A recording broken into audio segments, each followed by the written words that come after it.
Welcome back to Diplomacy and Discourse, the podcast where we untangle the big, messy questions shaping our world one conversation at a time. I'm your host, AR, and I'm really glad that you're here. Let me start with a little thought experiment. Imagine you wake up tomorrow, reach for your phone, and nothing works. Your banking app won't load. The lights are out, the gas stations are cash only, and there's no cash coming out of the ATMs. Now, here's the twist. No army crossed a border, no missiles were fired, and no one dropped a bomb. The whole thing was pulled off by a handful of people typing on keyboards, possibly on the other side of the planet. That, in a nutshell, is what we're talking about today: cyber geopolitics.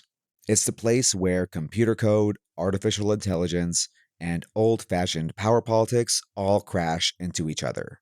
And while it can sound like the plot of a thriller, it's very real. It's happening right now. And it touches your life a lot more than what you might think. So let's break it down together, in plain English, and figure out why it matters to you and me.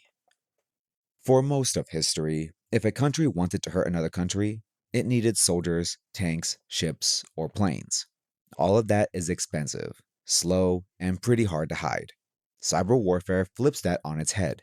Instead of bombing a power plant, you send a piece of malicious software and the lights go out just the same. Think of it like this: your house has locks on the doors, but it also has 100 windows you never think about: the internet connected thermostat, the smart doorbell, the old laptop in the closet. A cyber attack is a burglar who patiently checks every window until one is unlocked, slips inside, and then quietly opens the front door for everyone else. The scary part is that the burglar might be inside for months before you notice anything is missing. And unlike a traditional attack, it's often impossible to say for sure who did it. A hacker in one country can route their attack through computers in five others, so pinning the blame becomes a guessing game. Experts call this the attribution problem, but you can just think of it as a crime with no fingerprints. And uncertainty is exactly what makes cyber warfare so tempting for governments. You can strike hard and still shrug and say, "Wasn't me." And this isn't hypothetical. Back in 2015, hackers switched off the power to roughly 250,000 people in Ukraine in the dead of winter. The first confirmed case of a cyber attack taking down an electrical grid. A few years earlier, a piece of software now famously known as Stuxnet was used to physically wreck centrifuges in Iran's nuclear program, proving that lines of code could break real machines. The weapons of the future turned out to be text files. Here's the thing: you don't have to imagine this stuff, because a lot of it has already spilled into everyday life. Take ransomware, which is basically digital kidnapping. Criminals lock up a company's file and demand payment to unlock them. In 2021, a ransomware attack shut down the Colonial Pipeline, one of the biggest fuel pipelines in the United States. Within days, people along the East Coast were panic buying gasoline and lining up at empty pumps. No enemy soldier caused that. A criminal group did, from behind the scenes. Or think back to 2017, when a virus called WannaCry raced around the globe in a single weekend, freezing computers in more than 150 countries. It hit hospitals in the United Kingdom so hard that doctors had to cancel surgeries and turn away patients. That same year, another attack, known as NotPetya, started as an assault on Ukraine but quickly spun out of control, spreading worldwide and causing an estimated $10 billion in damage to shipping companies, drug makers, and everyday businesses. And then there's the slow, sneaky kind. In 2020, attackers slipped malicious code into a routine software update from a company called SolarWinds. Because thousands of organizations trusted that update, the intruders quietly gained access to US government agencies and major corporations, and nobody noticed it for months. It was the digital equivalent of poisoning the town water supply at the source. The price tag for all of this is staggering. One widely cited estimate puts the global cost of cybercrime at around $10.5 trillion a year by 2025. To put that into perspective, if cybercrime were a country, its economy would be one of the largest on Earth. All right, so where does artificial intelligence fit into all of this? Let's demystify it first. When people say AI, they usually just mean software that's really good at spotting patterns in enormous piles of information, far more than any human could read in a lifetime, and then making predictions or decisions based on those patterns. On the hopeful side, that's genuinely useful for diplomacy. Picture a tireless research assistant who has read every treaty, news report, and economic report ever written, and can flag a brewing crisis before it boils over. Governments and organizations like the United Nations are already testing AI systems that scan social media, news, and economic data to predict where violence might erupt, so peacemakers can step in early. But the same technology has a darker twin. The explosion of tools like ChatGPT, which reached 100 million users faster than almost any product in history after its launch in late 2022, means anyone can now generate convincing texts, messages, and videos in seconds. That's a wonderful thing for a birthday poem. It's a lot less wonderful when it's used to flood the internet with fake news or to create deepfakes, which are videos that show real people saying things they never said. In 2022, for example, a crude deepfake video appeared online showing Ukraine's president appearing to tell his soldiers to surrender. It was quickly debunked, but it offered a chilling preview of what's coming. Think of a deepfake like a photograph that can lie with a straight face. When you can no longer trust your own eyes and ears, the very idea of shared truth, the things democracies depend on, starts to wobble. There is a second worry that gets less attention. AI does not just create fake content, it can also supercharge attacks. The same software that helps a student write an essay can help a scammer write a flawless phishing email in perfect English, or help a hacker probe a network for weak spots far faster than any person could. In other words, AI lowers the bar. You no longer have to be a criminal genius to launch a serious attack, and that should give all of us pause. Not every attack goes after power grids or bank accounts. Some go after something softer and honestly more valuable: your opinion. Social media has become a battlefield where the goal isn't to break a machine, but to change how millions of people think. The clearest example is election interference. A U.S. Senate investigation concluded that Russia ran a sweeping campaign to influence the 2016 American presidential election, using fake accounts, targeted ads, and armies of automated bots to stir up anger and division on both sides. The genius, if you can call it that, was that they rarely had to invent anything. They just found the cracks already running through society and poured in more pressure. So let me give you an analogy that might be helpful. Traditional propaganda was like a single loudspeaker blasting one message at a whole crowd. Modern influence campaigns are more like 1,000 whisperers, each murmuring a slightly different message tailored to what you personally are most likely to believe and share.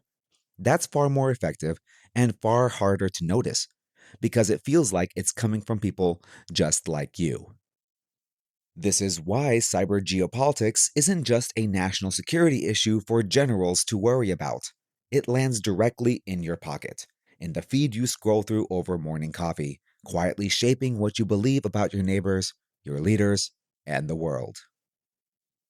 Let's talk about surveillance, because this is where the story gets personal for every single one of us.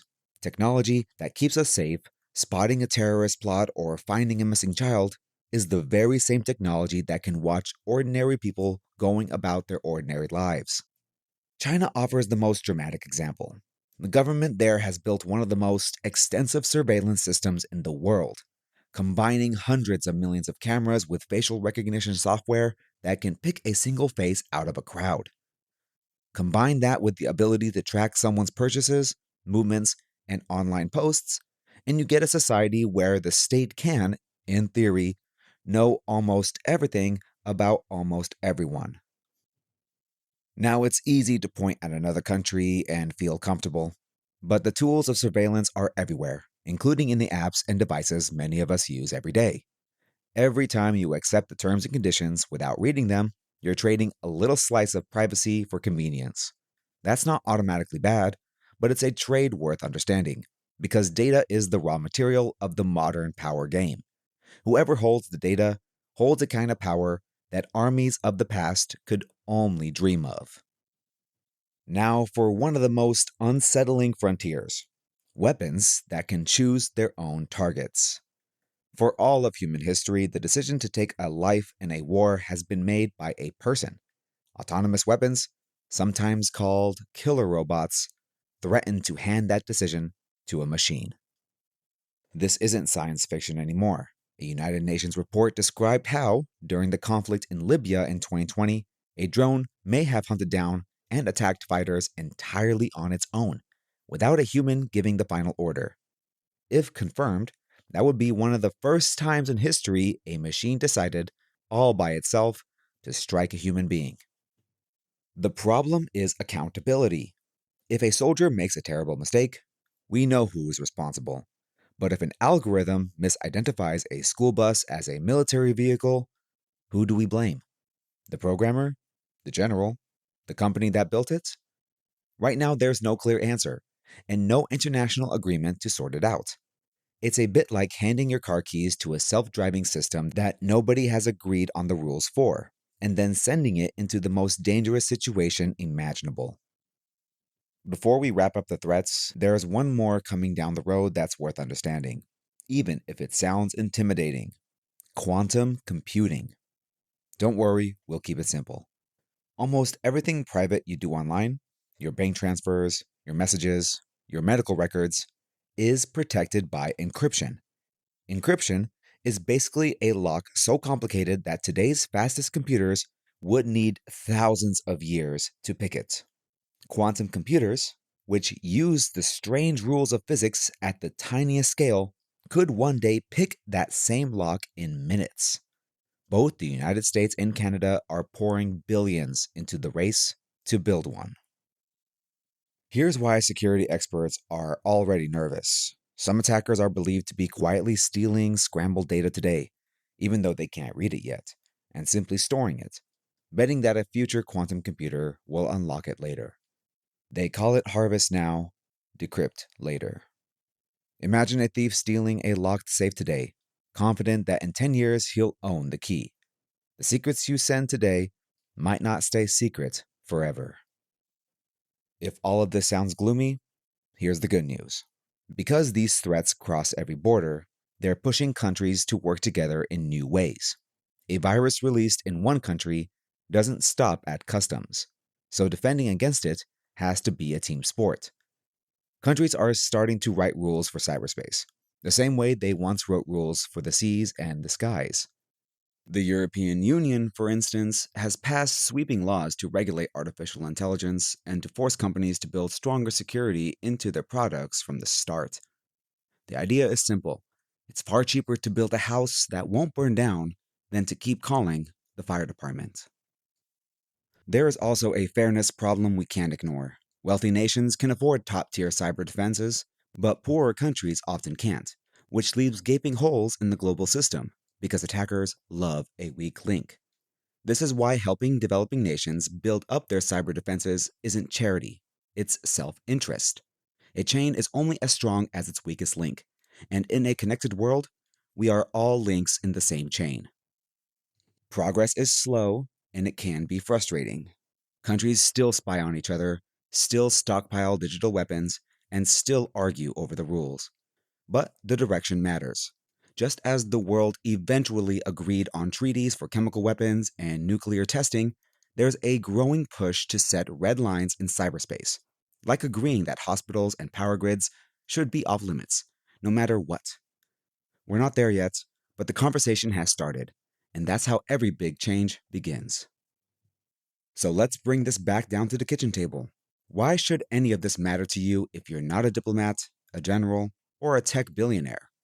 Because it touches the four things you probably care about most: your privacy, Since your personal data is now a resource that companies and governments fight over, your security, since the pipeline that fuels your car and the hospitals that treats your family can be knocked offline by a stranger, your democracy, since the information you use to vote can be quietly manipulated, and your wallet, since the cost of all this cybercrime eventually shows up in the prices you pay and the taxes you owe. The reassuring part is that you are not powerless. Understanding how this works is the first line of defense. Using strong, unique passwords, turning on two-factor authentication, pausing before you share that outrageous headline, staying just a little skeptical of what you see online. These small habits genuinely add up. In a world of digital locks, you get to decide how many of your own windows stay open. So here's the big takeaway I want to leave you with. Technology is neither the hero nor the villain of the story. It is a tool. And like any tool, it reflects the intentions of whoever is holding it. The same artificial intelligence that could predict and prevent a war could also help start one. The same network that connects a grandmother to her grandkids could carry an attack that shuts off her power. Which future we get depends on the choices people make. And that includes choices made by everyday people like you and me, who decide to pay attention. That is the real heart of cyber geopolitics. It's not just about computers. It's about power, trust, and the kind of world we want to live in as the digital and physical finally merge into one. Thank you so much for spending time with me. If today's conversation gave you something to think about, please like, subscribe, comment, and follow us on your favorite podcast platform.